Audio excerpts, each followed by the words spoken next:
time for The Pet Show with America's favorite pet expert, Warren Eckstein. Warren is the author of How to Get Your Cat to Do What You Want and How to Get Your Dog to Do What You Want. He's here to answer all your pet and animal questions. And now, Warren Eckstein.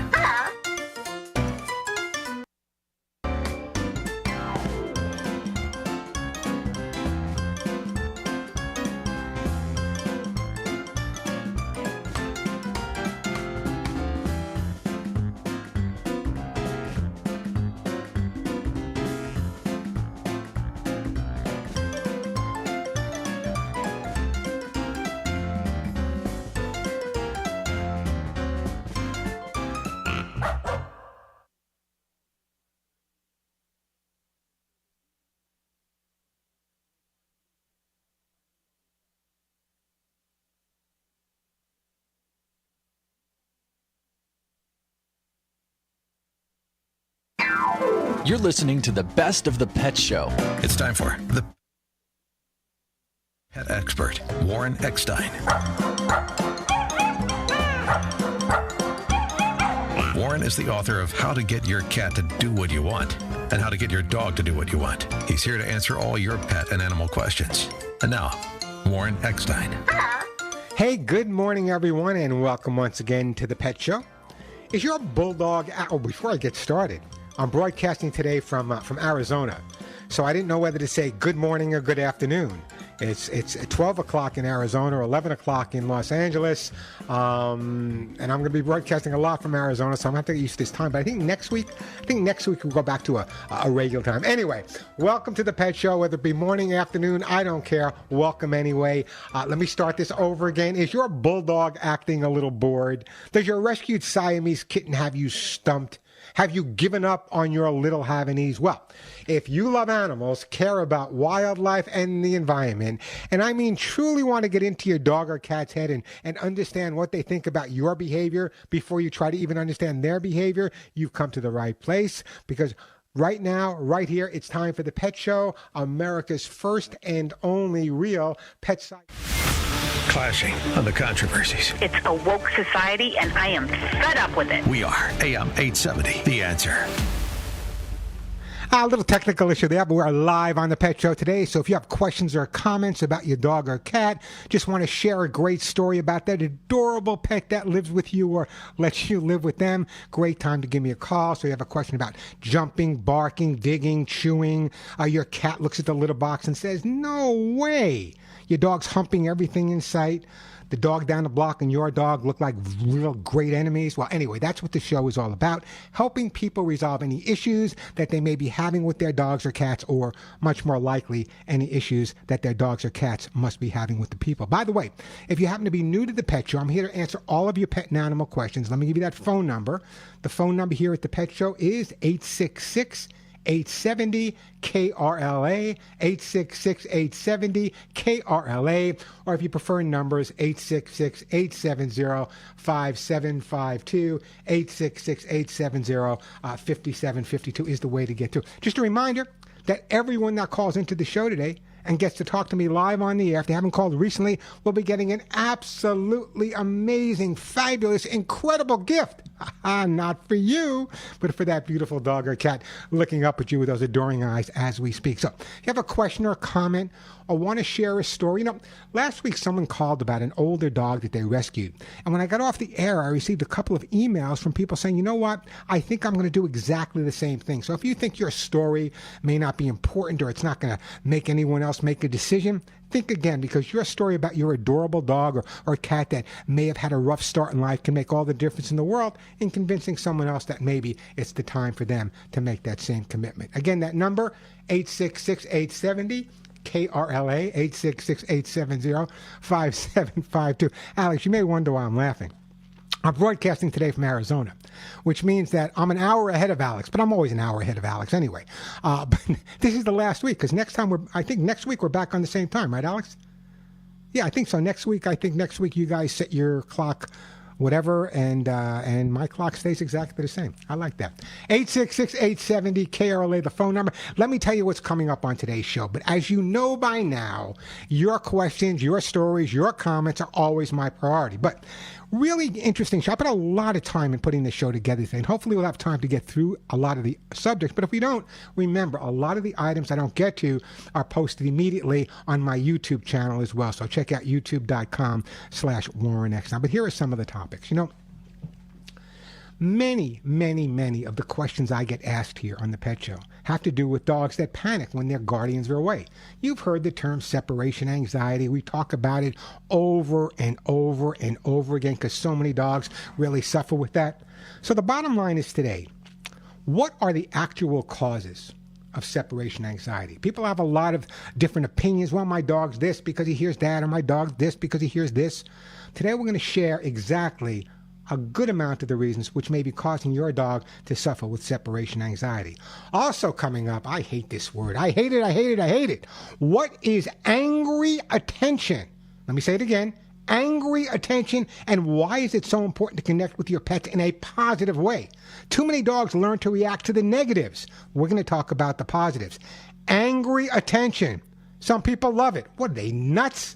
Also coming up, is your cat in love with the kitchen counter? Well, discouraging a cat from counter surfing is not just a question of hygiene, but it can be a safety factor for you and your pets as well. Also, I get articles from all over the world. I read an interesting article this week, and I'm sure some of my colleagues here on KRLA are going to totally disagree with me. But anyway, here's the article I read, and I want to get your thoughts on it as well. Can animals have morals? Can animals be moral? Can they have morals? Great question. I'd love to hear from you as well. Again, that number, 866-870-KRLA. Don't be afraid to call, folks. You know, it's me. You're not going to be embarrassed if you agree or disagree. And also, it rained a little bit this week. Not so much where I am, but it rained in beautiful Los Angeles. And the bottom line is, you hear me talk often about why it's so easy for dogs and cats to get lost after a rainstorm, because everything changes. So the question came up, Warren, why is it that dogs sniff so much more after it rains than before? Why is it after rain, I let my dog out in the yard, and it's like he's never been there before? Why is he sniffing so much more? Anyone have an answer for that? I'd love to hear from you guys as well. I have that answer coming up. I'm going to tell you in a little while also. So here's the question of the week. Oh, God. Help me out here, folks. Help me out before they cart me away. Do you believe that animals can, in fact, be moral? Do you believe that animals can have morality? I know the animals I live with and work with on a regular basis are a lot more moral than a lot of the people I deal with on a regular basis. So that's the question. Do you believe that animals, in fact, can be moral? I know this show's a little bit different, but that's the question of the week. Again, that number, 866-870-KRLA, 866-870-5752. That is the way to get through. Plenty of time for your calls. As I said, lots of great stuff to give away as well. Again, I said I'm broadcasting from Arizona today. I'm spending a lot more time in Arizona between, going back and forth. It's kind of interesting because I'm so confused about this time difference. Today, I'm an hour later. Tomorrow, I'm the same time. In 6 months, I'm an hour, or I don't know, it's going to make me absolutely nuts. All right, let me get right to the phone calls here. The phones are getting pretty darn busy. 866-870-KRLA. Did I say darn? Yes, I did, Alex. Warren did say darn. Let me go to my friend Bruce with a cat problem in Los Angeles. Hey, Bruce, welcome to the Pet Show. Hey, Warren, how are you? I'm doing great. What can I do for you, Bruce? People have always called me the cat whisperer because I know so much about cats, but I'm absolutely stumped. We've got two sisters, and we just introduced a third cat to the household. She's small. She was 9 months old, very small calico, and she was from the shelter, and obviously very battered because you can't pick her up.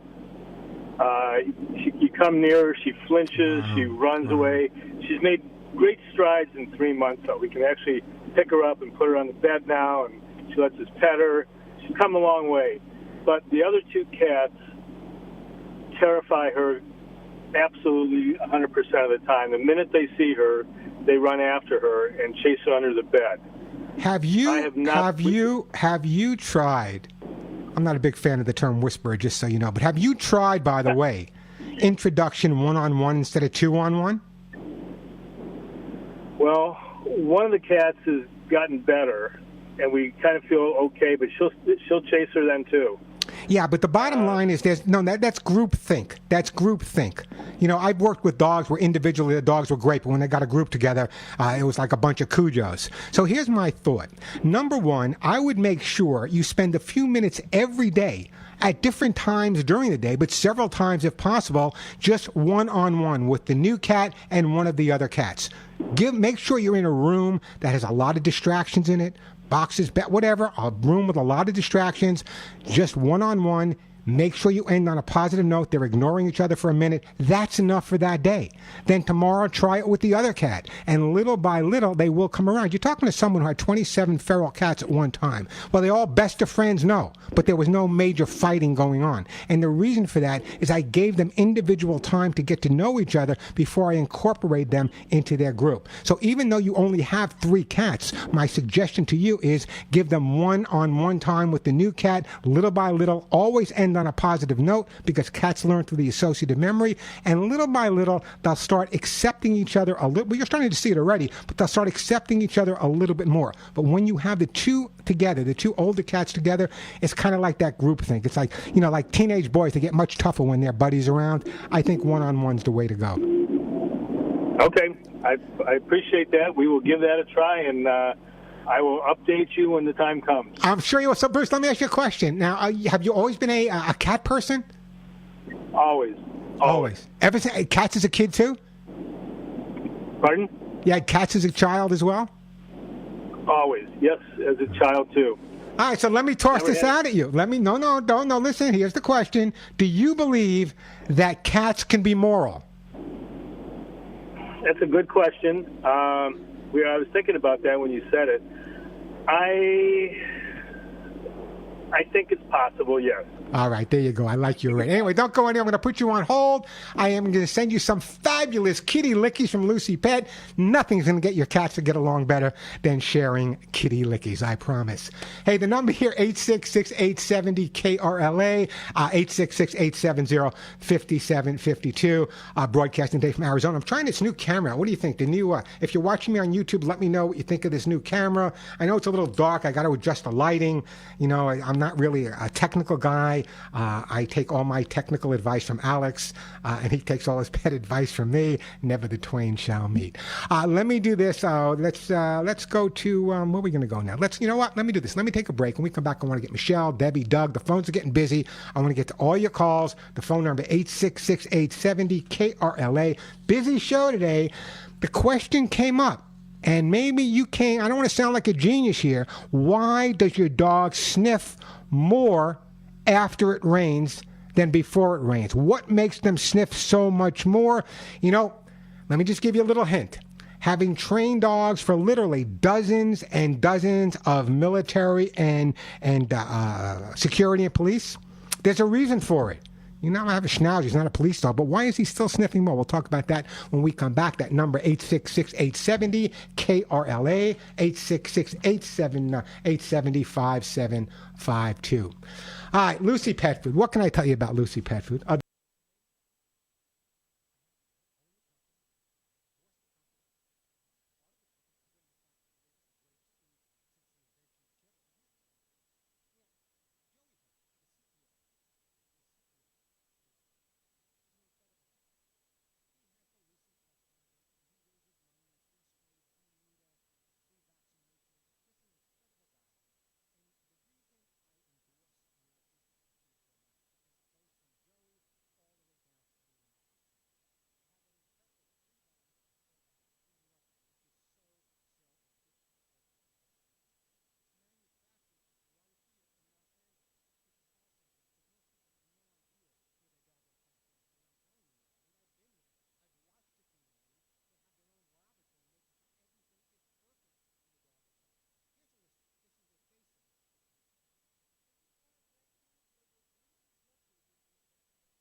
Hey, we are back on the Pet Show. I'm Warren Eckstein. If you want to see the face behind the mic, you may want, you may not. You can always watch me do the show live on YouTube. We're broadcasting right now at youtube.com/Warren Eckstein, youtube.com/Warren Eckstein. The phone number, by the way, if you want to call with a question or a comment, 866-870-KRLA, 866-870-5752. Michelle, Debbie, Doug will get to you in just a second. I opened the show by talking about the rain, and I started talking about the amount of training I did, which was a good part of my early career, working with the military, police departments, and training a lot of different dogs for a lot of different things. But I want to share this with you and I'll get right to you. As a matter of fact, this is just another reason why you should subscribe to my YouTube. I posted this on YouTube just the other day. It's a 1-minute short. I post a lot of shorts there. I know people are busy. It takes 1 minute, but let me share what I wrote and see how you think about it. You know, we've had a lot of rain recently, and people are constantly asking me why dogs smell the ground so much more after it rains. Well, here are the reasons. In fact, it's the same reason that when I was training tracking dogs, we always started just before dawn. Training started just before dawn. I wasn't thrilled with it, but that's the way it was. See, here's the deal. Moisture or rain actually intensifies the smells and keeps them trapped and hanging out much longer. Let me say that again. Moisture or rain intensifies smells and keeps them trapped and hanging out much longer. You might notice your dog sniffing more in the morning when there's a lot of dew on the ground. Now, this is not just my opinion. They actually contacted you ready for this? You're sitting down, a smell psychologist with NBC. I'm not kidding. They actually contacted a smell psychologist. That's going to be my next career. It simply means that after it rains, it's like a buffet of smells. So let them sniff. It's what we call in the training, a sniffari. It's also much easier for pets to get lost because everything smells different as well. So I want you to be cautious about that, but I want you to understand that is why your dog will sniff a lot more, and cats for that matter, although they should be inside after a rain. That moisture, and that's why when I was training a lot of tracking dogs, we'd start tracking and doing our work like at 4 or 5, 6 o'clock in the morning, because that's when the air was the heaviest and the moisture on the ground was the heaviest as well. 866-870-KRLA, 866-870-5752. The question of the day: do you believe that animals can be moral? I've been watching the news lately. I think they're a lot more moral than a lot of the people I'm hearing about. Hey, Michelle in Los Angeles. Welcome to the Pet Show. Hey, Michelle. Hi. How are you today? Thank you. I'm doing great. How about you? What's up? I'm great too. So anyway, my question is, I have a friend that's going to be coming next week with her dog. They're going to be driving 3.5 hours to get here, and my dog and her dog have never met. Her dog's a female. My dog's a male. He's a boxer. I don't know what kind she has. How do we introduce them? I don't know if we let them both. I take my dog outside. They meet outside.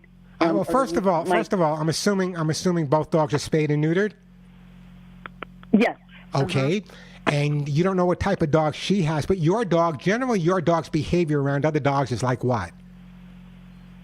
Very friendly. He's friendly with people and dogs. Okay. And do you know any background about her dog in terms of her dog's reaction towards people and other dogs? Sometimes she told me she can get a little snippy at the beginning, but then she mellows out. Okay, here's my recommendation, okay? If you were instantly bringing her dog to your home, it might get your dog out of whack a little bit based on the fact, hey, this is my house. All of a sudden, here comes this interloper. So it's always a great idea to introduce two dogs on neutral territory. Maybe you can meet at a park. Maybe you can meet somewhere else. But the bottom line is I would recommend that you meet off of your property on neutral territory. Give them the opportunity to sniff and get to know each other on the neutral area before you bring them to your home. And then when they get to your home, make sure you put down an extra water dish. And if you give one a treat, the other one's going to get a treat as well. How long are they going to be together, Michelle? About 3 days. So it's not. Yeah, it's not. So the bottom line is that the most important thing for you, it's not going to give us enough time to kind of incorporate them into this group. But the bottom line is, as long as they meet on neutral territory and they're all getting equal attention, and you're giving them plenty of exercise, and you make sure when one gets, the other one gets, I think you'll be absolutely fine once that neutral territory takes place. Okay, perfect. Can I ask you a quick question? Because you just mentioned something. Yeah.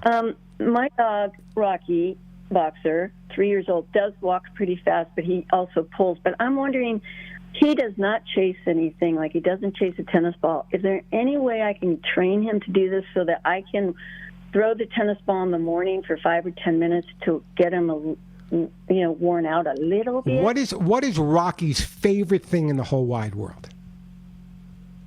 Oh besides you.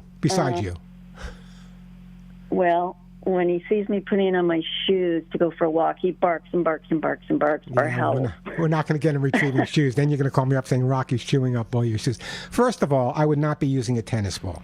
Okay, unless it's a tennis, and the reason for that is tennis balls. I know this sounds crazy to a lot of people out there. I know I'm eccentric, but tennis balls do contain chemicals, so I don't know if it's always the greatest idea.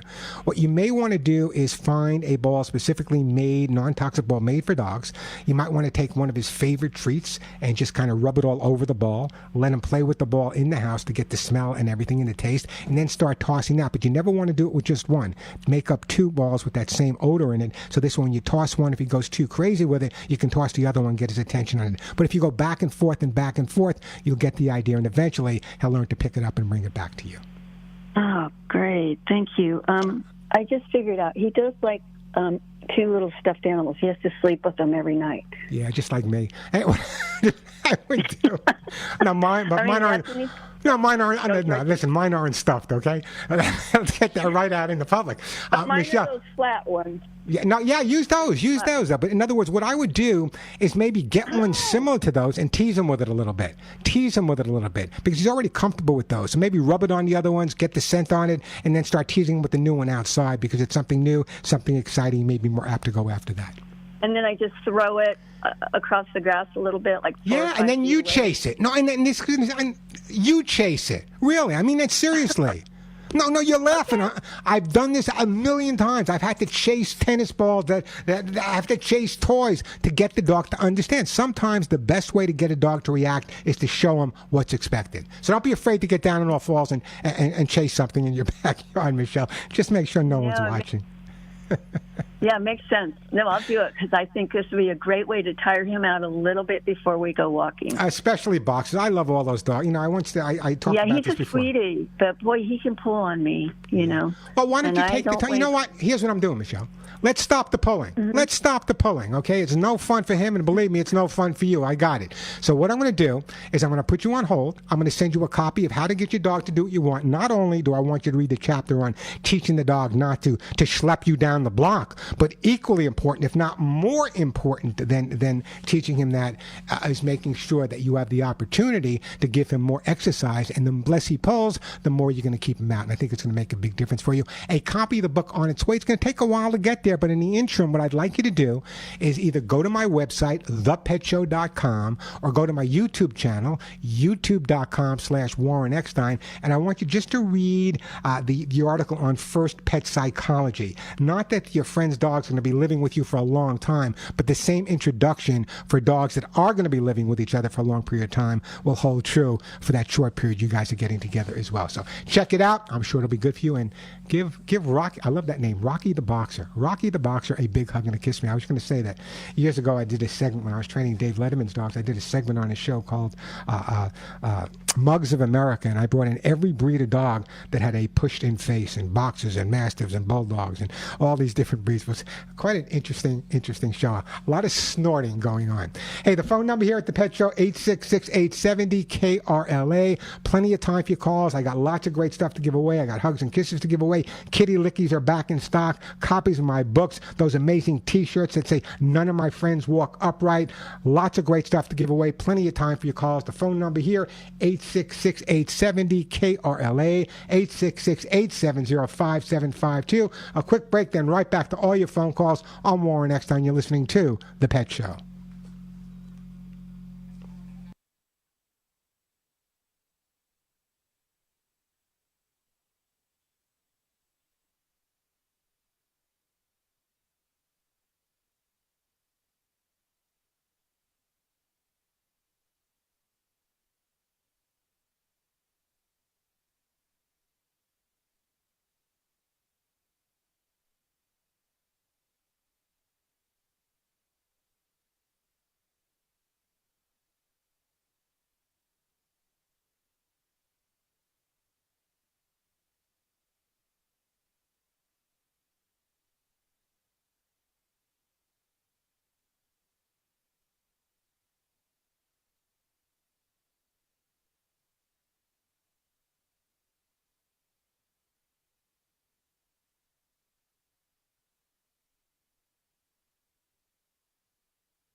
That's what I do every day. Hey, we are back on the Pet Show. I'm Warren Eckstein. Great time to give me a call. I do have an open line or two, which is pretty rare.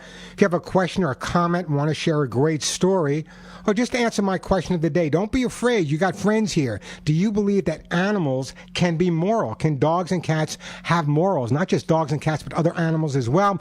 Give me a call if we talk. A great gift will be on its way for your best friend. Again, the phone number here, 866-870-KRLA. So if you have a question about your dog or cat, whether they're jumping, barking, digging, not getting along, or you want to introduce a new pet into your home, or you have a new relationship, a human relationship, and you want to make sure that your dog or cat adapts that. Question I get asked, by the way, very, very frequently is, I'm in a new relationship. How do I make sure my dog or cat accepts this person the way I accepted them? So great time to give me a call about any questions or comments you may have.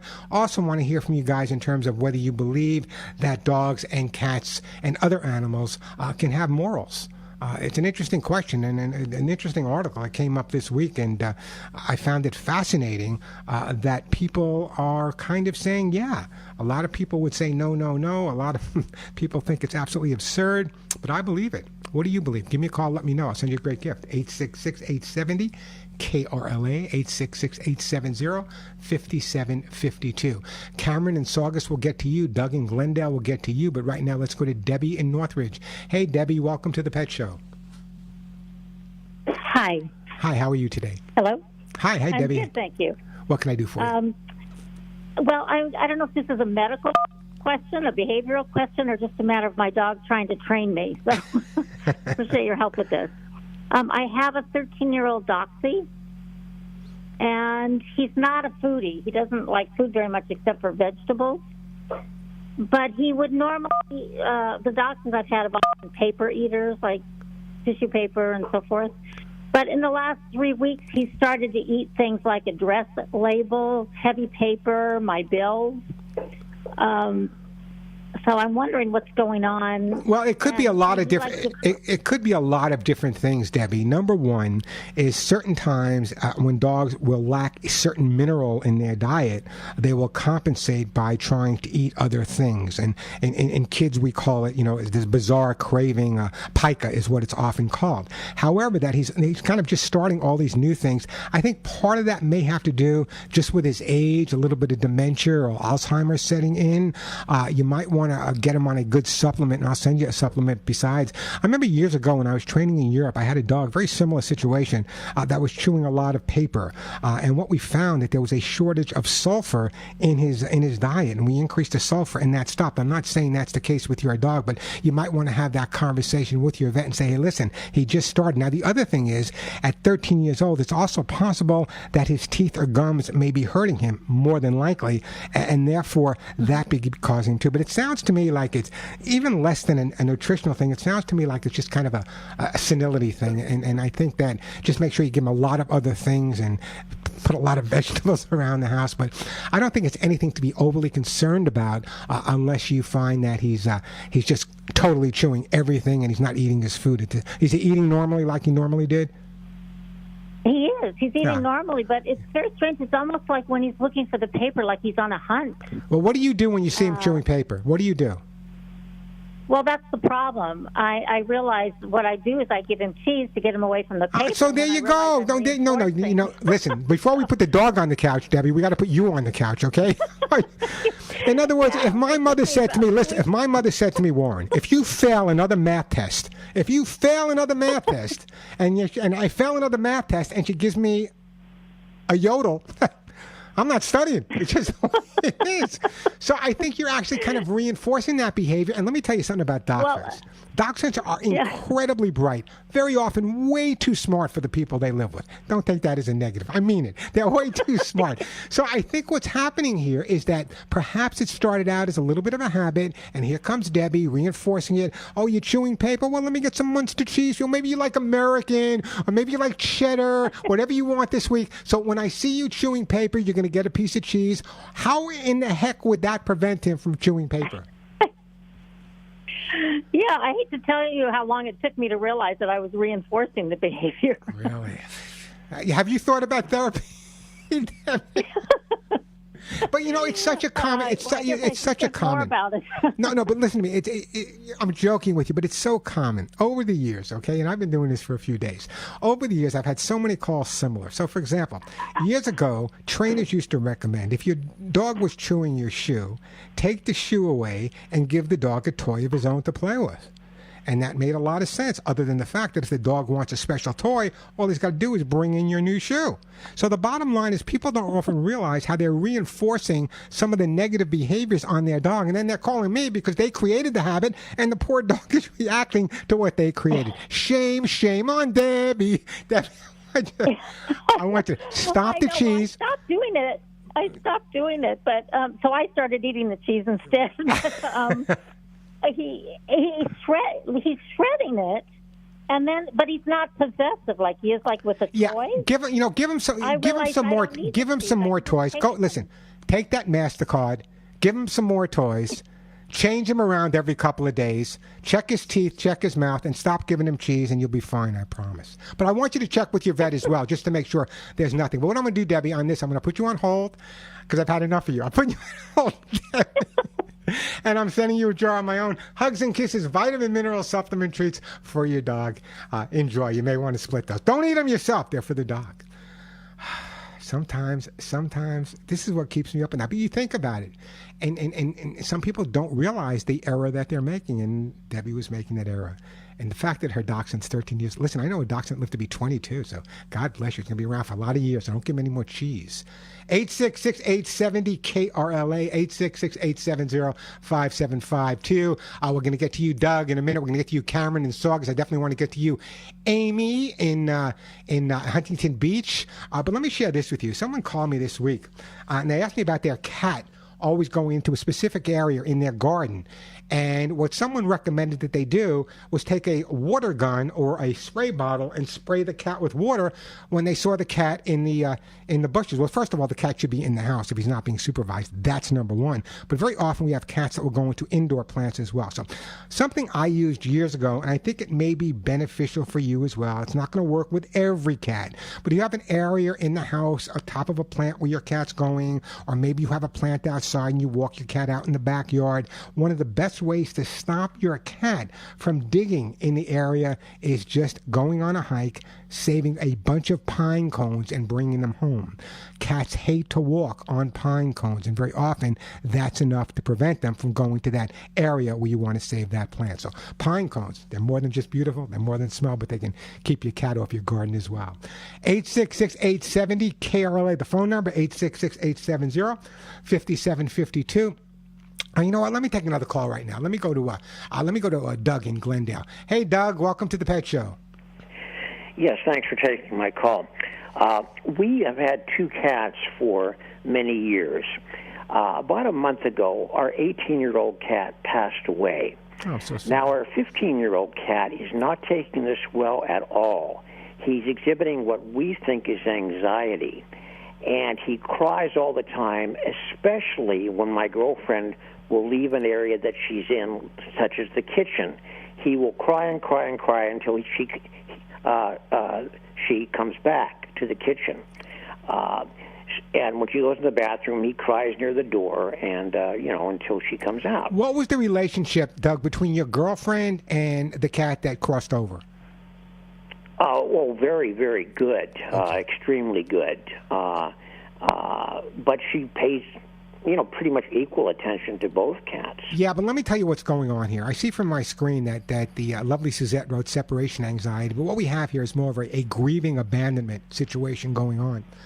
Very often when a pet or even a person sometimes loses someone they're very, very close to that was close to something else in their lives, when that thing is gone, being your cat has crossed over, now the person that cat was close to becomes another way for your cat to get close to that cat that's no longer with you. So it's kind of like a circle there, very common behavior. Now, grieving and the abandonment issue is very, very common. So how do you deal with it? You want to let the cat go through it. How long ago did your other cat pass away? About a month, a little bit Okay, over so a month. yeah, there's a lot of time, a lot of grieving going on here. Distraction's really important, but I think at this point, giving the cat the opportunity to let him whine a little bit, but at the same time to have your girlfriend give him a lot of attention, I think is important. I think it's kind of early in the grieving process, and it's going to take some time. But I think the cat's associating your girlfriend with the cat, and the fact when your girlfriend leaves, he's assuming that the same thing's going to happen, and perhaps she's not going to come back, just like the other cat never returned as well. Even though she's right there in the kitchen, and he can come out and look at her and still cries. Well, how did he react with the other cat when the other cat was older? What was their reaction like? Well, they were very close. Okay. You know, our cats had extremely different personalities. But, yeah, but the fact that he sees her and he's still whining is not changing my approach. Okay, I still believe that even though he can see her and she might be at a distance from him or whatever, again, it's that same thing, because the cats, when they're with each other, are usually on top of each other. And I think even though she's further away from him at that point, it's still that same anxiety about not being close to him and disappearing. Give it some more time. It's only been a month. You know, give people it more don't time realize. to give him some more attention. Then. Yeah, and I want you to understand that a lot of people don't understand that the grieving period for cats and dogs is no different. Every dog or cat grieves at a different period of time, and depending on the depth of the grief, you just have to deal with it accordingly. But it sounds to me like you guys are right on target. And why do I say that? Because you're aware of it. That's the most important thing. Oh, yeah. Well, he sticks with her. You know, when she goes up to sleep, he's there with her at all times. Well, you better stick with this girl. Why don't you marry her already? Let's get on it, Doug. Come on. What's the hold up here? We essentially are. Can I ask another question? Sure, guy. Oh, you know what? Let me do this, Doug. Let me put you on hold. Let me come back and take Doug's question. Let me take a quick break, and then Doug we'll get back to you. And we got Cameron, we got Amy, we got Ada, we get to Carol. I got all your calls coming up right after this. 866-870-KRLA, the phone number. All right, folks. They are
And we are back on the Pet Show. I'm Warren Eckstein. That number 866-870-KRLA. We were speaking before the break. We were speaking to my friend Doug. We're going to get to you, Cameron, Amy, Ada, and Cabell. Right now, let's go back to Doug in Glendale.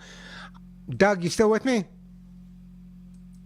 Hey, Doug. My second question is this same cat who's exhibiting a grief response. He's 15 years old now. And he used to go out in the front lawn with me years ago, being supervised, but then people started noticing coyotes occasionally in our neighborhood during the day, so we didn't think it was safe to take him out anymore. But now, because of his grief response, my girlfriend tried putting a harness and leash on him and taking him out in the front yard, and he appeared to enjoy it, but ate a lot of leaves and grass, and then came in and threw it all up. And now is asking, pretty much nonstop to go back outside, and she's worried about him eating the leaves and the grass. Yeah, what I would do if he's this age and he enjoys being outside, it would be part of that grief process as well. But the bottom line is this: what I would be doing at this point is I would be taking him in an area where there's not a lot of grass or leaves and just sitting there with him. Maybe on a concrete in your backyard, or maybe get a square piece of artificial turf and sit there in the backyard. He's enjoying the sun. He's enjoying being outside. As we get older, we our body temperature and the way we look at things changes. So I think it's good for him to get outside for short periods of time on a leash and harness. But again, the best way to do it is to avoid an area where I can't stop him from eating the grass at this point. It could be an anxiety thing. It could be a grieving thing. Okay. But at least get him in an area where it's not there. Okay, and now last thing, is it okay to give him so-called cat grass while he's in the house? Catnip, do you mean? Catnip? Not catnip, but it's called cat grass. It's like oat grass. Have they been getting it on a regular basis in the past? In the distant past, but now... No, leave it alone. No, leave it alone. You want to give him some catnip. And you know what? I'm going to do this. I'm going to also send you some kitty lickies, okay? If you haven't done it for a while, I would not make changes with a 13-year-old cat and go back to it at this point, especially with the anxiety and the nerves he's going through. Okay.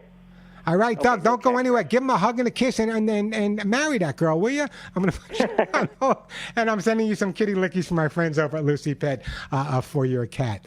The phone number here, 866-870-KRLA. The phones are jam-packed. Let me go to Cameron, but I promise I'm going to get to you, Amy. I'm going to get to you, Ada. I'm going to get to you, Carol. I'm going to get to you, Doug. I'm going to get to you, Frank. But right now, let's go to Cameron. Hey, Cameron, welcome to the show. Hello. Hi, how are you today? What's up? Hi, Warren. Good. So, I wanted to answer the question about morals. Yeah, animals having morals. I would like to say, of course they have great morals because we all love our animals. But the real answer is no, because morals come from God. And so does immoral behavior, which animals don't have for the most part. They're perfect. You give them love, they give it back. Otherwise, they go off instinct and they don't screw each other over for a profit or other reasons. Okay? Now, in regards to the reason I'm calling is we just got a dog that we rescued. Whoa. So you believe, whoa. You don't believe that animals have morals because humans were created by God? Correct. I mean, who created animals? Huh? Who created animals? Of course, God created everything. Oh, therefore. So why are you so sure that he said, well, we're going to only give humans morals and we're not going to give animals morals? Look at the way animals react to each other and the way people react to each other. And their instinct is fine. They don't have the free will to sin, which is what gives us our immoral behavior. I don't know. I think I'll let you say. You had you say, and that's fine, and that you can have that opinion. But I believe that when God created animals, he gave them morals as well. Just my opinion. So do you believe that animals have free will and can sin? I believe animals have free will, absolutely. Absolutely. And do you think that they have sin that condemns them like we do? I don't think you have sin that condemns them. I don't think they visualize it the same way, but you're looking at animals from your perspective. I tend to look at animals from their perspective. Because it's from instinct? That's programmed? Could be instinct, could be instinct, could be hereditary. Could be instinct, could be hereditary. I don't know. And morals aren't necessarily related to sin, not in my belief anyway.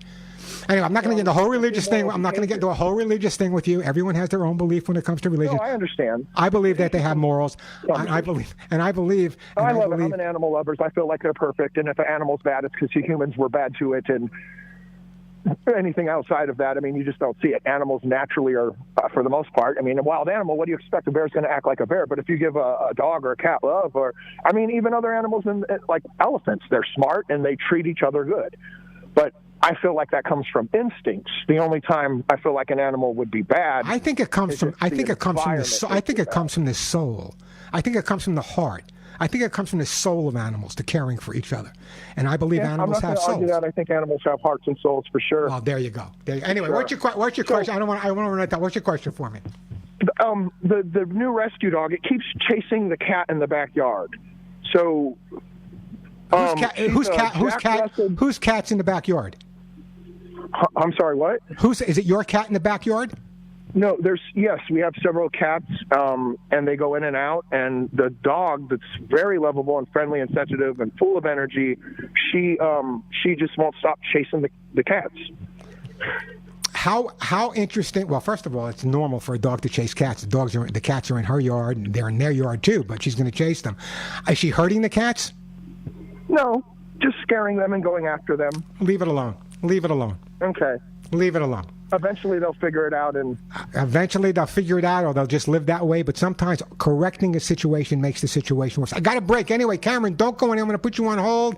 And for I don't know what they're saying. I don't know what they're saying to you. I'm going to send you some Lucy pet food for your dog on its way to you. I appreciate that phone call. Quick break, then right back to your calls. I'm Warren Eckstein. You're listening to The Pet Show. But right now, let me tell you about my own.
Go to Frank real quick before the top of the hour, and I'll get to all the rest of you guys. Hey, Frank.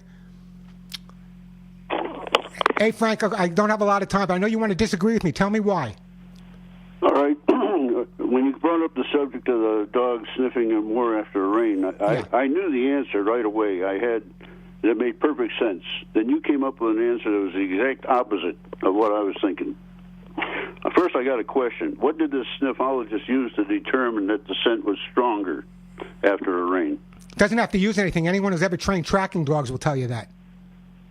Okay. Well, my point was that after the rain, the scents are diluted and sent more deeper into the ground, so therefore the dog has to spend more time to get the scents out, to pick it up. And the scent, you don't think the scent is stronger at that point? No, the scent's not stronger. It's diluted, so they have to sniff longer, spend more time trying to gather the information. Frank, listen, Frank, I'm going to run out of time, but I love your call. But let me just tell you, from someone who's trained over 50,000 animals, you're wrong. How do you determine that it's stronger? And not I watch them. I train them. I watch the way they sniff, what they're finding.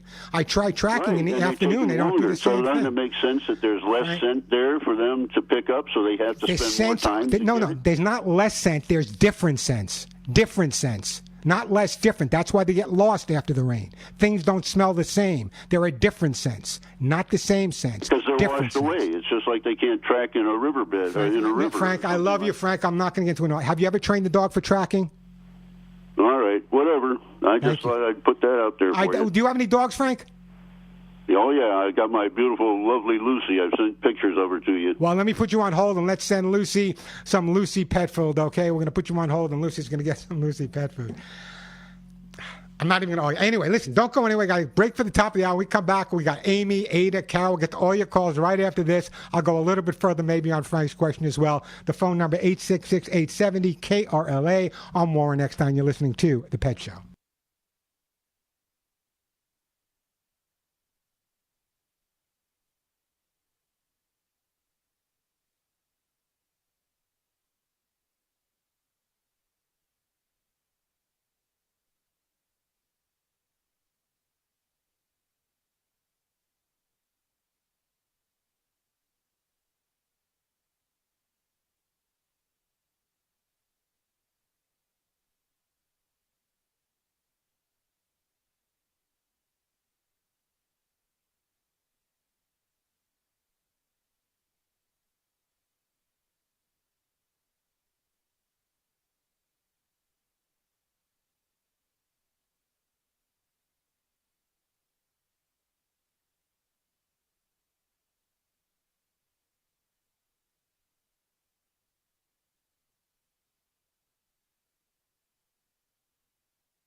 we are back on the Pet Show. I'm Warren Eckstein. The phones are jam-packed. Let me just get back to Frank's call. If you were listening, Frank was questioning me in terms of my response of why dogs sniff more in the rain. Well, I put my thinking cap on, and Frank, I hope you're listening, because the bottom line is, here is just another reason.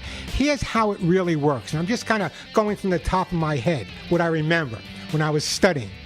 Water vapor holds on to scents longer and makes the scent stronger. So when it rains or early in the morning, that water vapor actually makes the smell stronger and holds on to it longer. So therefore, it's always why your dog is smelling more in the rain, or why most people that are training dogs for tracking and other purposes are doing it specifically by making sure that it's done early in the morning. So I hope that answers your question, Frank, but the bottom line is the water vapor, as I was trying to explain, holds on stronger and holds on longer, making the smell that much easier for the dogs to pick up on. Thank you. I appreciate your call, though. I really do. And give Lucy a big hug and a kiss. Let me get back to the busy phone lines here. We are going to take you guys right in order. Let's go to Amy in Huntington Beach. Hi, Amy. Welcome to the show. Hi, Warren. Thank you for taking my call. Hey, it's my pleasure. My issue is I have a 15-year-old cat, and they told me now that she has to take a thyroid pill twice a day. I cut it in half, and I've been mixing it in the water from a can of tuna, but that's going to be a lot of cans of tuna. So is there any other thing on the market that I could put her pill in? Yeah. What you need to do is you need to go to a compounding pharmacy. I don't know why more veterinarians aren't recommending them. A compounding pharmacy can take the medication your dog is on and pretty much make it any flavor. I'm sorry, you have a cat. Any flavor your cat needs. So, for example, if your cat is into tuna, they can make the pill flavored like tuna. I don't know why more vets aren't recommending. I mean, years ago, they sent me a package of every scent possible. It was a big box to make pills smell that way. So, yeah, and you're lucky enough, I'm sure there are at least 6 or 7 compounding pharmacies in Huntington Beach. And that goes for everyone out there. If you have to give your dog medication and you don't want to use the old cheese or bologna method, I get it. They can go to a compounding pharmacy and have the medication made in the type, the style, as well as the flavor for your dog or cat. Does it help you out a bit there? Yeah, but I'm not sure where to find a compounding pharmacy. Oh, come on now. Google compounding pharmacy. I wish I could have my computer. Google compounding pharmacy, Huntington Beach. I bet you come up. I'm going to wait. I bet you come up with a dozen. I'm telling you. Yeah, I'll look at it. Yeah. And then my other question is, she's a half Maine Coon breed, and they had shaved. She had matted for really, really bad under her belly and on the sides, and so they shaved completely under the belly and side. And when she came home, she's just like a totally different cat. Her behavior has changed. She's hiding upstairs in the closet. She's licking the side. It's kind of becoming abrasive where there's no fur. Yeah. And I understand See, a lot of people. And there was no reason for it. I'm a big fan of groomers. I love groomers, and I think grooming is great. And I love vets. I think vets are great. But the bottom line is, dogs and cats can really know when things on their body changed. And I've seen literally dozens and dozens of dogs and cats either become embarrassed, become assertive, become shy, withdrawn after their coat has been shaved down. Number one, they smell different. I'm sure they use whatever type of shampoo or whatever. The cat smells different. The coat is gone. And I realized they had to do it because it was matted up. But there are other things maybe they could have tried, like a matting rake or matting blade. But if it was so bad they had to cut it off, I don't know why they had to shave the whole cat down. Why did they have to do the whole cat? If you felt it was like golf balls under her belly and her side. And I agree with you. I didn't like that he did all of it, but that was at the. Well, let me give everyone out there a trick for next time. Over the years, many of the stray cats I picked up and stray dogs I picked up over the years were just in horrendous shape, covered head to toe with poop all over them that was dried up, and they did have to be shaved down. But what I always did is I always took a washcloth or a towel, and I rubbed it in an area of the cat or the dog that was relatively clean to get their normal scent there. And then when the cat came back or the dog came back after it had been shaved down, I would take that towel or that washcloth and rub it on their body to put their scent back on. on the scent they originally had before the clipping, and sometimes that can make all the difference in the world. So if there's a favorite bed or a favorite chair, take a towel, rub it on that favorite chair where the cat was hanging out, then rub it on the cat. That might help her get through this as well. Yeah, she's getting better now. It's been a week. They just did it last Saturday, so she's coming around now. But I know. Listen, I know. Like that she's kind of I know how she feels. Sores where there's no fur. Yeah. She'll come around. I know how she feels. I remember I went into the service with a ponytail and I came out bald, so I know exactly. Changed my whole personality as well. 3 minutes, and I had no hair on my head. And it's normal. It would be very normal. But again, it's kind of a secret for everyone out there. Number one is the compounding. Not a secret, but a lot of people are unaware of compounding pharmacies, which are phenomenal. That's number one. And number two is if your dog or cat has to go to a veterinary clinic or a grooming, it's always a good idea to get the scent before they go, so you can put that scent back on when they come back. Okay. Very good. How's she doing? How's she doing with the thyroid medication? She's doing okay? Yeah, well, I'm breaking it up and putting in a little bit of the water from the canned tuna, and she loves tuna water anyway, so that's working out good. All right, good. But let's try. I don't want to keep. Yeah, let's try the compounding pharmacy. Okay, save the tuna and try the compounding pharmacy. Okay. Okay, I will do that. Thank you so much. Oh, Amy, don't go now. I'm going to put you on hold, and I am going to send you, for your cat, I am going to send you some hugs and kisses, and you give her a big hug and a kiss for me. 866-870-KRLA, the phone number. Let's go to Encino in Ada. We got Carol, Steve, Jenny, and Paul waiting, but now it's Ada's turn. Hi, Ada. Welcome to the show. Hi, how are you? Thank you for taking my call. I could not be better. How are you doing today? Good, thank you. I'm calling about my 5-month-old doodle, Coco. Actually, I have two, but it's Coco that has a problem. She does not like to be outside on a leash. She barks at everything. She barks at people. She barks at animals. She barks at bugs. She barks at leaves falling from the tree. Her sibling couldn't be any better, but she does not like it. What can we do about the barking? So let me ask you a question. So you take her out for a walk, and what's her name? Coco. And Coco's barking. And Ada, what do you do? I stop. I typically just stop and wait for her to calm down. And then. So in other words, she's doing something you don't want to do, and you're stopping and actually reinforcing that behavior. Okay. Here's what you need to understand, okay? Is she barking aggressively or just wants to go meet them or hang out? Do you know? No, it seems anxious more than anything else. Number one, does she like to play ball? Yes. Find a ball that she absolutely loves. Only give it to her when you take her for a walk. Let her hold the ball in her mouth when you take her for a walk. Okay. That may alleviate some of the anxiety.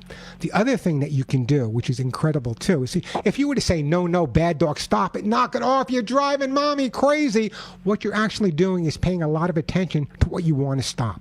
The other thing you can try, just like a dog, when I got Molly and Willie, they bark like crazy at the front window. And, everyone, tell them no. I went over there and I said, Molly, Willie, thank you. I know the bad guy's out there, thank you, but I got it from here. And I had that conversation with them. And now they don't bark like that. So one of the things you can try as well is rather than stopping, when you're walking with them, don't stop. Let them say, hey, Coco, it's no big deal, and just continue walking. Because once you stop, you're reinforcing the fact that he's been barking is there for a reason. He's barking for a reason. So it's more of a response to you than a response to the outside. So keep walking. You can use that tennis ball or whatever. I'm not a big fan of tennis balls, so get them something different. Or at the same time, what you can do is just continue walking. Say it's none of your concern. I got it from here, and eventually that will stop. And Doodles are so smart. I think he's just taking advantage of you, Ada. You're probably right. What made you decide on Doodles? I was a fan of labs, and I had labs, but an elderly lab at 100 pounds at the end of life was too big and too heavy for me to take care of. So I went with the Labradoodle, 35 pounds at adult size. I saw a car the other day that had a bumper on it that said Doodle Mania. Right. Doodle. Every third dog now is some kind of doodle. Bernedoodle, Labradoodle, Golden Doodle, Doxadoodle, this a doodle. Doodle. Anyway, listen, Ada, great call, by the way. Follow my advice. I'm going to put you on hold. I'm also going to send you a copy of How to Get Your Dog to Do What You Want. Follow through on the book, and it'll make a big difference for you. Great calls, by the way. You guys really keep me jumping. Just a reminder, though, if you're not following me on YouTube, let me just remind you again why you should. It doesn't cost you anything. It's free. And every day, just about every day, I'm posting things there. Not long things, maybe a minute here, maybe some are longer, but they're great tips that may guide you through exactly like the compounding pharmacy. How many people have had trouble giving their dog or cat pills when they needed to get pills? And a lot of people are unaware of compounding pharmacies, which really can make all the difference in the world. One of my biggest sponsors years ago on my national show was a compounding pharmacy. And they were just inundated with people saying thank you. And you didn't have to live near them. You can tell them what you needed, and they would make it in Centity. But anyway, check out some compounding pharmacies. I'm sure you'll find them. Hey, the phone number here at the Pet Show, 866-870-KRLA, 866-870-5752. That is the way to get through. Do have an open line or two. Plenty of time for your calls. Lots of great stuff to give away. Let me take a break. When we come back, we got Carol in North Hollywood with a dog starting fights. Oh, my goodness. We got Steve in Los Angeles. We have Jenny in Menifee, wherever that is. And we got Paul also calling with a scratching dog. Open line, the phone number 866-870-KRLA, 866-870-5752. A quick break, then we'll get back to all of your phone calls. By the way, before I go to break, no one wants to respond to the question of the day. We only had one person respond, and he disagreed with me. Do you believe that dogs and cats and animals in general can in fact be moral or have morals? Give me a call. I'd love to hear from you. 866-870-KRLA. But right now, I want you to listen to me. You know, you love your dog, you love your cat. You want to make sure that what you're feeding your dog and cat is the best quality you can possibly get them. And I know it's hard to make a decision. You go to the supermarket, you go to the pet store, you go online, and there's hundreds of different brands of dog food or cat food, and they're all claiming that we're the best. No, we're the best. No, we're the best. No, we're the best. The bottom line is most of those food companies now are owned by investors. It's not owned by someone you can call up and talk to. It's owned by a group of investors somewhere, maybe in New York or L.A. I want to know who makes my dog food, who makes my cat food, and that's just another reason I'm such a big fan of Lucy Pet Food. My good friend Joey Herrick, manufacturer.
And we are back on the Pet Show. I'm Warren Eckstein. I'm going to get right back to the phone calls. The phones are jamming. We got Carol, Steve, Jenny, Lisa, Ted, and Paul. But I want to share this with you because this is so important. It's something I wrote this week, and this is just another reason why you should be following me on YouTube, youtube.com/Warren Eckstein. These are the type of things I share.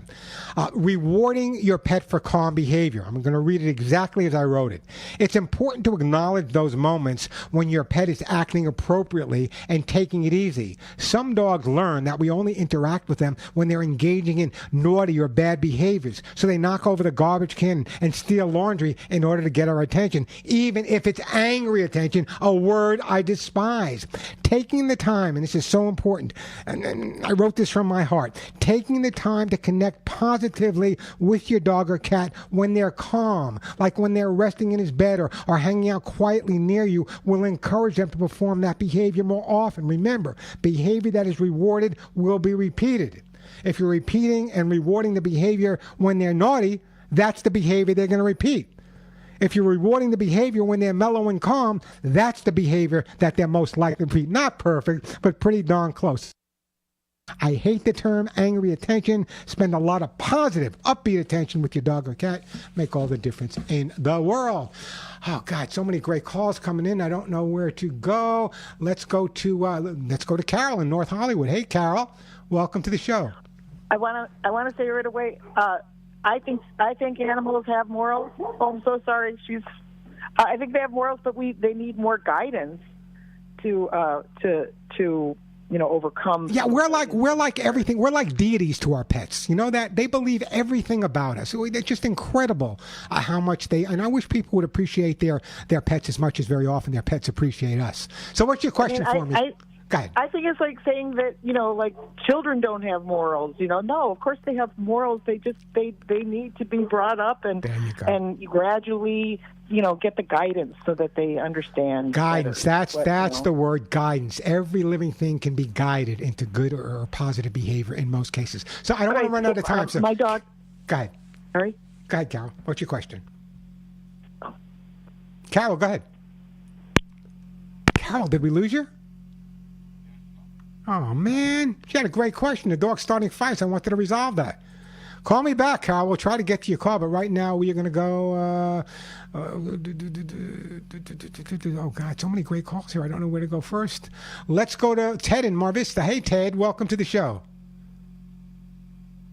Hey, Ted. Yes. I'm here. What can I do for you, Ted? My dog really barks when he sees another dog on TV. So you want me to stop that? Yeah, I want him to stop that. All right, so here's what you do. Keep your TV on CNN or Fox News. There's no dogs there. They won't bark. Oh, well, no, I'm just joking with you. What happens is when your dog is barking, let's say he sees a dog on TV and your dog's barking, how long does that barking go on for? Just a couple of minutes or a half hour? As long as the commercial is over. And then he stops barking? Yeah. Okay. So the most he's barking is for 60 seconds. Yeah.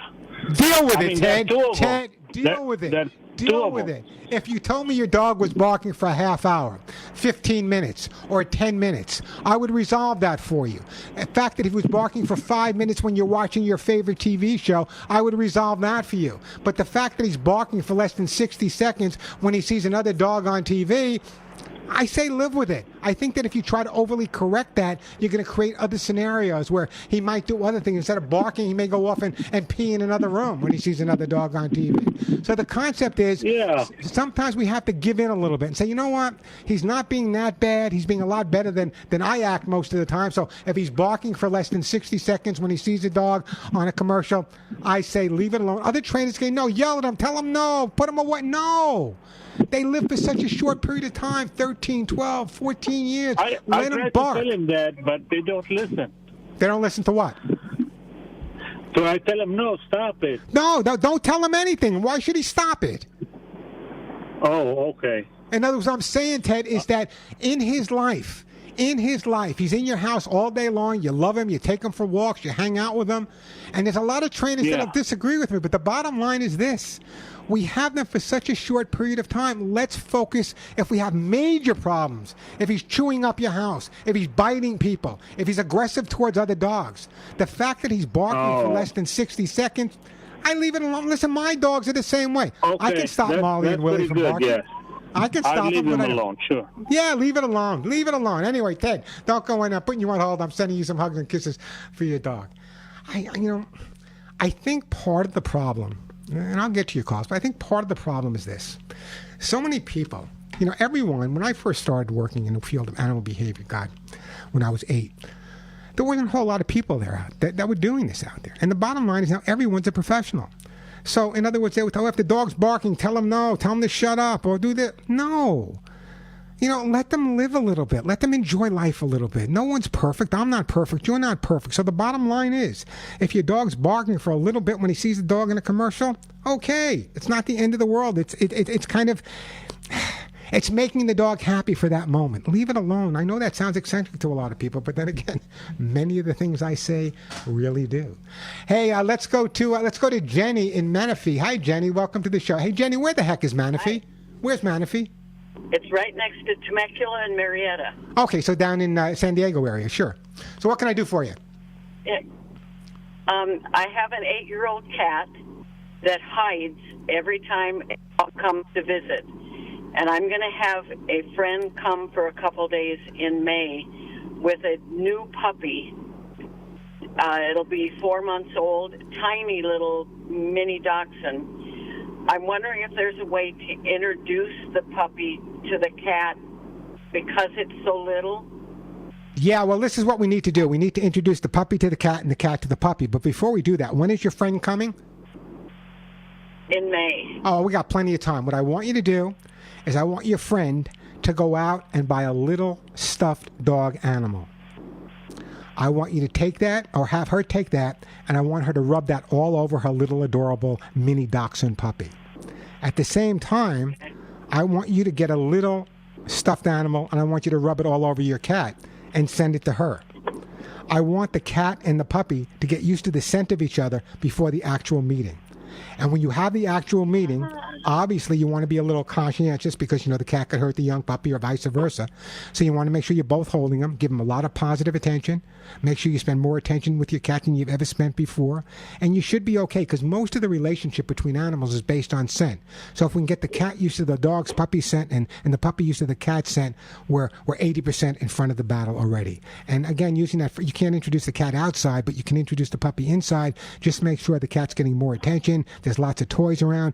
Make sure there's lots of distractions for the cat as well. New cardboard boxes, new paper bags, new scratching posts. All of those things can distract him a little bit so he's not totally focused on the new puppy when he comes in. And then I promise you, maybe after a few days, you'll find him sleeping whisker to whisker. Okay. Great. So anyway, I got to get I just love the name of the town, Menifee. Anyway, don't go anywhere. I'm going to put you on hold. I am going to send you, let's see, this is March. You should have it by May. I'm going to send you a copy of How to Get Your Cat to Do What You Want. And I want you to read the chapter on first cat psychology. I think that would be a really beneficial as well. You guys are wearing me out today. 866-870-KRLA, 866-870-5752. But we're going to take a break. When we come back, we'll get to what? We'll get to Paul, and then we'll get to, let's see, we got Paul, we have Ann, we have Steve. We're going to get to your calls right after this. But I brought this up at the beginning of the show is, people talk a lot about separation anxiety, and I've talked about it till I'm green in the face here on the show because so many people have the issue with separation anxiety. So what really causes it? Over the years, I've kind of kept a list of different things. Number one, it can be caused by a traumatic experience when left alone. For example, maybe something fell on the dog. Maybe someone yelled through the window or yelled at the door and banged on it hard. Maybe there was a loud explosion in front of your house or a car backfiring. So if the dog or cat has had a traumatic experience when left alone, perhaps that could be a cause of the separation anxiety. It could be a pathological attachment to the guardian, and that happens a lot. I had to do that with Molly and Willie. They're so attached to Denise and myself that when we first left, they would go crazy. But even when they're home and we're home with them, it's important to go into another area, leave them by themselves, knowing that you're home. I know it breaks your heart, but do it. And this way they'll be a lot safer and a lot happier when you leave them. And in some cases, it could be a genetic predispositions. But the one thing that a lot of people are forgetting about, and I talk about it all the time, is so many of my listeners have adopted and rescued dogs. And these dogs have been abandoned in the past. So every time you leave, they're not sure if you're coming back. That's another reason why they might be having some abandonment or separation anxiety. Let me take a quick break here, then we'll get back to all of your phone calls. The phone number 866-870-KRLA, 866-870-5752. A quick break, then right back to your phone calls on Warren Eckstein. This is The Pet Show.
And we are back on the Pet Show. I'm Warren Eckstein. That phone number, 866-870-KRLA. If you're driving around, you all know by now that right after I get off the air here, I do my my Radio America Armed Forces radio show. Same type of show. I give away the same gifts. So if you're out there driving around, you don't have time to call, I'll give you that number towards the end of this show. And you can call me starting exactly at 1 o'clock once I get off the air here. But right now, let me get back to the phones here. Let's go to my friend Paul. Then we have Ann. We got Lisa. We got Steve. But right now, it's Paul in L.A. Hey, Paul, welcome to the show. Hey, how you doing, sir? I'm doing good. How about yourself, Paul? Not bad at all. I have a golden doodle. He's almost 3 years old, and he's been scratching and licking himself a lot lately. Is it just lately? And how old is the dog? He's 3 years old, almost 3. Okay, almost 3 years old. And how long has this been going on? On and off basis, but lately it's been more right now. Okay, and it could be possibly because it was raining, and the more rain, the more allergens there are out there. Has the vet ever talked to you about allergies at all? No. Okay, here's what I'm going to do. Very often, the excessive licking, the excessive scratching is due to dry skin. Could be wrong diet. Could be any number of things. Could be allergies. So what I'm going to do is I'm going to brag a little bit. I'm going to send you a jar of my Hugs and Kisses supplement. Let me tell you why. Forgetting all the ingredients it has in it, forgetting the fact that it has a glucosamine and chondroitin and prebiotics and probiotics. From your perspective, the most important thing that I put in my Hugs and Kisses was the reason it was originally developed, for excessive scratching, licking, and excessive shedding and dry skin. What we've done is we added a combination in the Hugs and Kisses of both lecithin and biotin. You can look both of those up, Google lecithin, Google biotin. You'll find that either one is really important for good skin and coat. What I've been able to do with Hugs and Kisses is actually combine the lecithin and the biotin. That's why you hear so many people calling me on the show. I don't want to sound like a brag. I say thank you for letting me know about Hugs and Kisses. So what I'm going to do is I'm going to send you a jar for your doodle. I want you to get on it for 2 or 3 weeks, see if you notice a major difference, which you probably will. But if not, then my next recommendation to you would have the dog allergy tested. But let's try the Hugs and Kisses first, and then after that, if they don't make a difference, and they probably will, or at least calm it down a little bit, then you can speak to your vet about having an allergy test at that point. But very often it's just a matter of the proper diet and the proper nutrition, such as the glucosamine, such as the chondroitin, such as the biotin, such as the lecithin, put together that can make all the difference. So will you give me a call back in 3 or 4 weeks if I send you some, Paul? Does it have anything to do with feeding him? We give him chicken breast and kibbles. Well, depending on the type of, no, not the chicken breast, probably not, but depending on the type of kibble you're giving him. So what I would do, I don't want to switch too much. Let's get him on the Hugs and Kisses. It'll take a while, but I would definitely consider in your case, but I would also consider in your case maybe switching over to Lucy Pet Food, not because they're a sponsor, not because I love the company, but because it can make a difference with the allergies as well. So I'm putting you on hold. Thank you. The lovely Suzette's going to pick up, and we're going to send you a jar of Hugs and Kisses for your pet. Okay, now Lisa, I'm going to take your call, but I don't have a lot of time, but let's see what your question is about bears. Hey Lisa, welcome to the show. Real quick, there's this campaign to save the bears, and it's really about how bears are treated across the pond. I just want to say it real quick too. Thank you very much for taking my call, but I know that they need a lot of help trying to rescue bears. I mean, bears are pretty well treated here in America, especially here in California. You know, at least we tranquilize them and relocate them and stuff like that.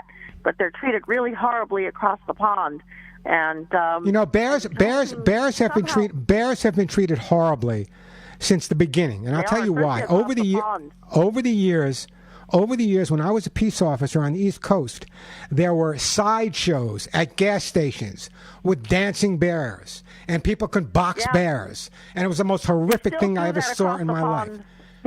And now they do that. So yeah, I'm with you. I got to move on, Lisa. But what you can do, if you can email me the name of the organization to save the bears that you're talking about, then perhaps I can get my listeners really involved. That would be great. Send me that information. Just send it. Email. Just mail at thepetshow.com. Mail at thepetshow.com. I'm going to put you on hold so Zach can give you more information about how to get it to me, and hopefully you'll get that information and we can make a difference. 866-870-KRLA, the phone number. Yeah, we try to save as many animals as we can, and so many animals have been mistreated. Years ago, it was not unusual. I hate to say this, but primarily in the South, where you would drive around and they would have these sideshows at gas stations and these little sideshow circuses where people would spend money and they could wrestle a bear, or they can do this, or they can, just horrible stuff. What kind of people would even imagine doing it is way beyond my ability to understand. It really is. 866-870 866-870-KRLA, the phone number. Let me do this, then we're going to get to you, Ann and Steve. I promise I'll get to your calls. I definitely want to get to your two calls, so don't go in. I do have an open line or two, so if you have a question, 866-870-KRLA. But if you were listening to the show earlier, one of the questions, and the question of the day, was whether or not animals are moral. Let me share this with you, and then I'll get your response, and you can agree or disagree. I love people when they disagree with me. It's possible that I'm wrong sometimes, but I don't think I'm wrong in this case. The idea that animals can act morally, can act for moral reasons, has been almost universally rejected by philosophers and scientists alike. According to tradition, while animals may be objects of moral concern, they cannot be regarded as subjects of moral motivation. Animals can act for moral reasons. At least there are no compelling reasons for supposing that they can't. Animals can act on the basis of moral emotions, emotions that possess moral content, and these emotions provide reasons for their actions. Animals can, in this sense, be moral subjects. Springboard. The result of this investigation is powerful defense and an extraordinary controversial claim.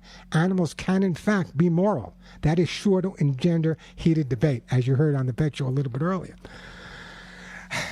But you can agree or disagree, but the bottom line is I believe that there are some moral equivalencies with our animals. Absolutely no question about it. Let me go to I got an open line. I got two open lines. That's pretty unusual. So if you have a question or comment, great time to call me. I still got some hugs and kisses to give away. I have some T-shirts. I didn't give away T-shirts today. I got some Lucy pet food, and I got some of those air horns, by the way. I'm getting a lot of people requesting me those air horns. We do have them in stock at thepetshow.com. So if you want some air horns, check out thepetshow.com, or maybe I'll still give some away. Let me go to Steve first in L.A. Hey, Steve, how you doing? Hi there. You were talking earlier about going to a compounding pharmacy to give your kids bed. And I just want to share with your audience, I came up with my own way to do that at home. It's super easy, and how to give it to the cat so that you're sure they'll take it. Share. Come on, share, Steve. I go to Ralph's, and there's these cat treats. Babe might love some, Luvsom, lickable cat treats. They come in a box of like 3 flavors. And so what I do is I have a pill split. I give them thyroid medication. To split the pill, I put it in the bowl. I grind it with the back of my spoon, and then I put a little bit of the cat treat on top of that and mix it in really, really good. And then I get the cat, and I just smear that on the back by his back by his tail and on the tail, and he licks it off. You know, that was an old trick years ago where people would take the medication that they wanted to give their dog or cat, put a little bit on their body, and the dog or cat would lick it off. If it works for your cat, that's fabulous. I mean, it's great. There are a lot of there are actually things that you can use to get it. Love some cat treats. It comes a little tube with a paste, and you squeeze a little bit of the bowl and mix it up with the ground up medication and put it on wherever their paws, back by the tail. I do it at the back by the tail because if I do it like on his thighs, when he's reaching, he'll rub it off. So I just put it right back by his tail, and it's easy peasy. Steve, great idea. I still recommend compounding pharmacies, but it's a great idea, and if it works for you or other people out there, I want you to thank you for sharing it. Yeah, definitely. I want to say, I don't know. You know what, Steve? I'm going to put you on hold. I'm going to send Steve. You know what I'm going to send Steve? I am going to send Steve a copy of How to Get Your Cat to Do What You Want. Great call, by the way. So I love when my listeners have some great advice for everyone out there. Let me take a break. Here's the bottom line. We come back, and you're going to be up next, I promise. And then we're going to talk with John in Calabasas as well. The number here, 866-870-KRLA, 866-870-5752. You want to hear the happiest story of the week? An 18-year-old cat named Franny came into an SPCA in England, and no one wanted her. Of course, who's going to adopt an 18-year-old cat? Her owner had passed away. Luckily, an elderly gentleman came in and said, you know what? Franny is exactly the cat for me. I want to make sure her age is no significant barrier. I'm older myself. I just want to make sure that when she does cross the Rainbow Bridge, that Franny, the 18-year-old cat who was loved by her previous guardian, knows that she's loved by me just as much. God, I'm going to tear up right now. 866-870-KRLA, the phone number. Quick break, then right back to your phone calls. Hey, listen carefully, okay? Here.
And we are back on the Pet Show. I'm Warren Eckstein. Don't forget to check out youtube.com/Warren Eckstein. Subscribe. I'm sharing a lot of info there. I'm going to be sharing more, so check it out now.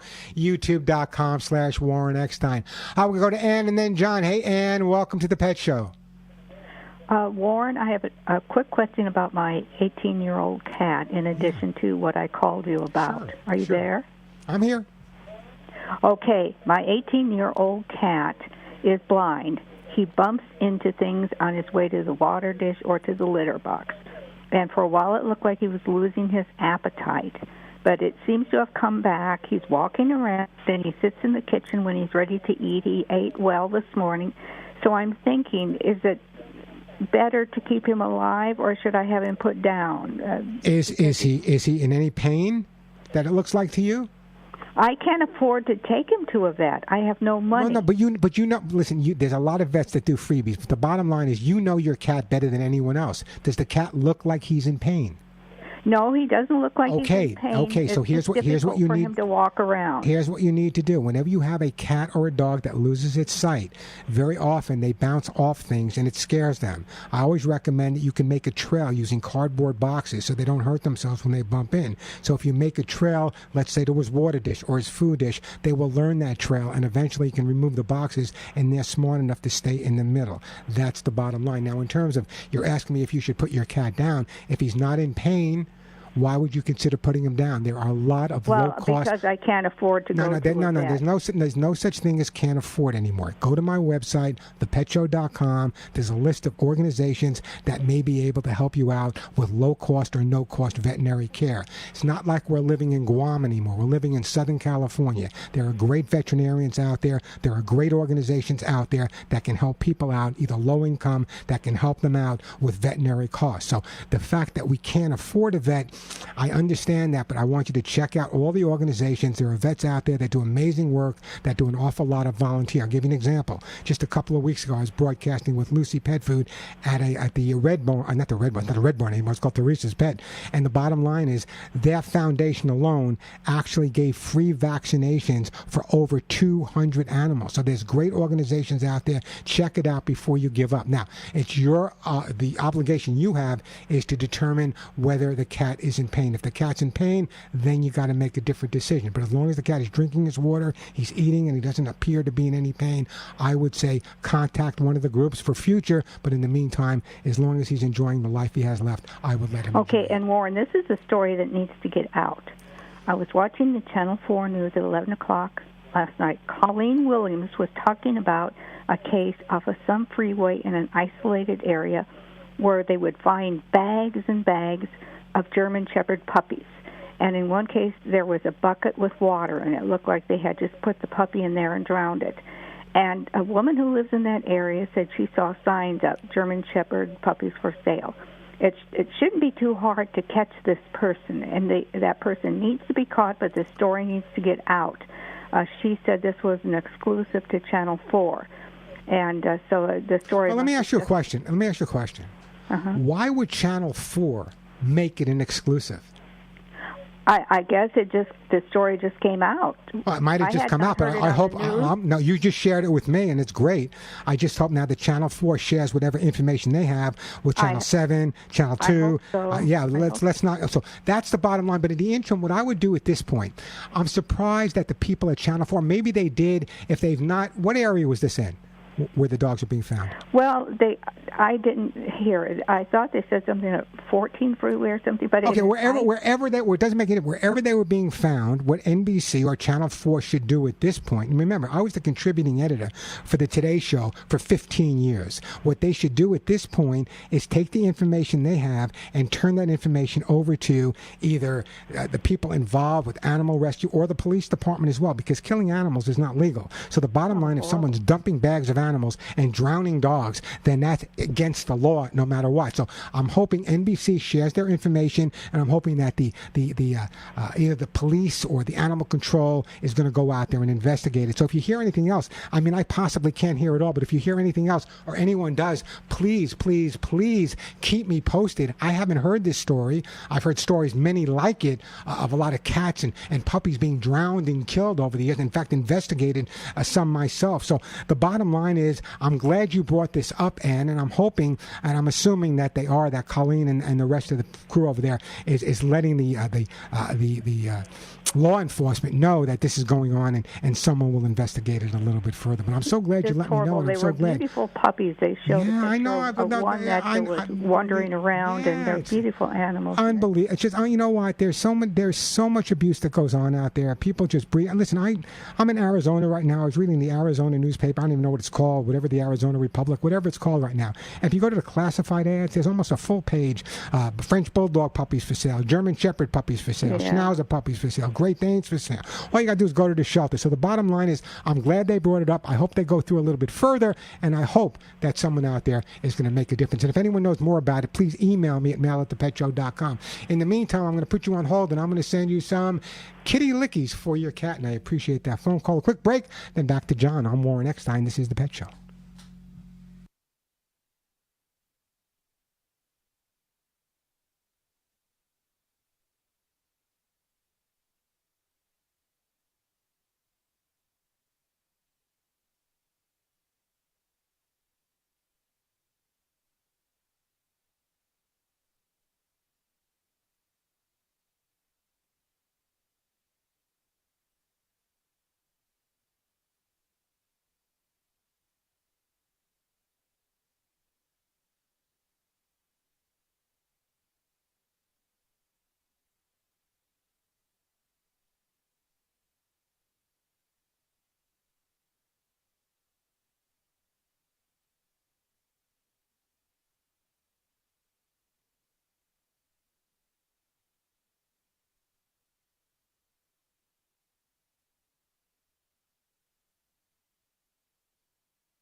And we are back on the Pet Show. Just a reminder, I'm going to try to get to you, John. If not, I'll get to you on my next show. But just a reminder that at 1 o'clock, as soon as I get off the air here, I start my national Canadian show for Radio America, Armed Forces Radio. Write this number down. It's the same type of show. I give away the same type of gifts. 877-725-8255. 877-725-8255. Don't start calling to 1. Remember to let it ring. Be patient. It's going to Washington, D.C. 877-725-8255. Let me see if I can help out John real quick in Calabasas. Hey, John, what can I do for you? Why isn't it clicking? Hey, John. This 7-year-old pity mix, and he's had tumors, cancerous tumors. Yeah. And we've had those removed, but they're now recommending chemotherapy. And unfortunately, I'm retired, and finances are a little stretched. The surgery was expensive, but now they want $11,000 for doing chemo. I was wondering if you had any suggestions as to places that we could contact. Yeah, there's a couple of things I'm going to recommend. Number one is on my website, there's a list of low-cost veterinary services. The other thing you might want to try is, the Southern California Veterinary Medical Association. Write that down, Southern California Veterinary Medical Association. Google them, get a phone number or email, let them know what's going on, what you've been able to do, and what your situation is, and perhaps they can come up with some resolution for you. I know that the bottom line is how expensive it is for pet care. It's incredible. You can't blame the vets. It's the cost of medicine, the cost of equipment. But the bottom line is, I hate to see a dog suffer or be euthanized when something can really make all the difference in the world. So check out Southern California Veterinary Medical Association. I want you to call me back next week, John. Let me know if they helped you out. I think that would really make a difference. And I think I think they do have a charitable part to them, Southern California Veterinary Medical Association. Till next week, John, I'm going to put you on hold. We're going to send you some hugs and kisses for your dog. Again, that number for the network show starts in about a minute, 877-725-8255. Till next week, give all your pets a big hug and a kiss for you, one between the ears for me. I'm Warren Eckstein, and thank you for listening to The Pet Show.